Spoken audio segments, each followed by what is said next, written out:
जय श्री हरि। नमस्कार मित्रों, श्री वेदा भक्ति यूट्यूब चैनल में आप सभी का हार्दिक स्वागत है।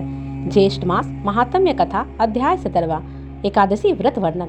स्कंद जी कहने लगे कि हे ऋषियों, श्री व्यास जी राजा युधिष्ठिर से कहते हैं कि हे नृपश्रेष्ठ, ज्येष्ठ मास के शुक्ल पक्ष में एकादशी का व्रत होता है। उस दिन मनुष्य निर्जल उपवास कर शक्करा सहित जल से पूर्ण घट का दान करते हैं। दान श्रेष्ठ ब्राह्मणों को देने वाला विष्णु लोक में जाकर आनंद करता है। युधिष्ठिर वेद व्यास जी से बोले कि हे दैव्यापन, मैंने मानव धर्म और वैदिक धर्म को सुना, आप कृपा करके वैष्णव धर्म को कहिए। व्यास जी कहने लगे कि हे राजन, आपने मानव धर्म और वैष्णव धर्म को सुना है, वे सब कलयुग में अशक्य, शक्ति से आसाद हैं, इसलिए सुख से करने योग्य, थोड़ा खर्च, अल्प क्लेश, महान फलदायक और समस्त गुणों पुराणों का जो सारभूत है वह मैं तुमसे कहता हूँ। हे राजन, दोनों पक्ष की एकादशियों में भोजन नहीं करना चाहिए। जो प्राणी एकादशी को भोजन नहीं करता वह नरक में नहीं जाता। व्यास जी के वचनों को सुनकर भीमसेन कांपकर तथा भयभीत होकर बोला कि हे पितामह, मैं असमर्थ हूँ, इस उपवास के विषय में मैं क्या करूँ। महाफलदायक एक ही व्रत मुझसे कहिए, सब एकादशियों का व्रत मैं नहीं कर सकता।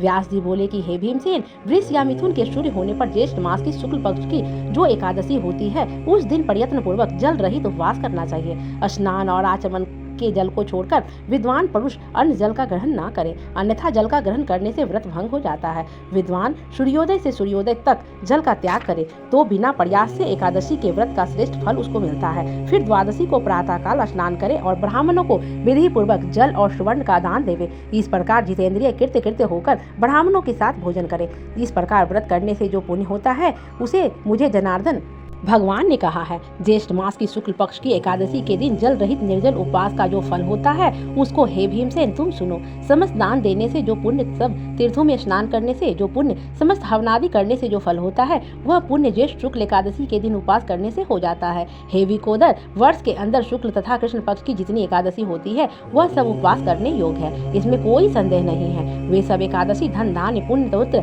और आरोग्य को देने वाली है। हे नरव्याघ्र, उन दिनों में उपवास करने से उक्त फल देती है, यह मैं तुमसे सत्य कहता हूँ। एकादशी के दिन उपवास व्रत करने से उस प्राणी के सामने यमराज के दूत नहीं आते, जो कि बड़े भयानक, विशालकाय, कृष्ण वर्ण, दंड, पाप से युक्त और अति क्रूर कहे जाते हैं। एकादशी के व्रत करने वाले जो वैष्णव हैं उनको अंत समय में वैकुंठ को ले जाने के लिए पीताम्बरी, सौम्य स्वभाव, चक्रधारी और मन के समान वेगशाली विष्णु दूत वहां आते हैं और उनको वैकुंठ में ले जाते हैं। इसलिए सब उपायों से एकादशी का जल रहित व्रत करने से, जल और धेनु दान देने से प्राणी सब पापों से मुक्त हो जाता है। निर्श्रेष्ठ, ज्येष्ठ मास की शुक्ल पक्ष की एकादशी को निर्जल उपवास कर अन्न और शर्करा सहित जल पूर्ण घट का दान श्रेष्ठ ब्राह्मण को देकर प्राणी तीनों पापों से छूट जाता है और विष्णु लोक में जाकर विष्णु भगवान के समीप रहकर आनंद करता है। इति श्री ज्येष्ठ मास महात्म्य एकादशी व्रत वर्णन 17वां अध्याय समाप्त।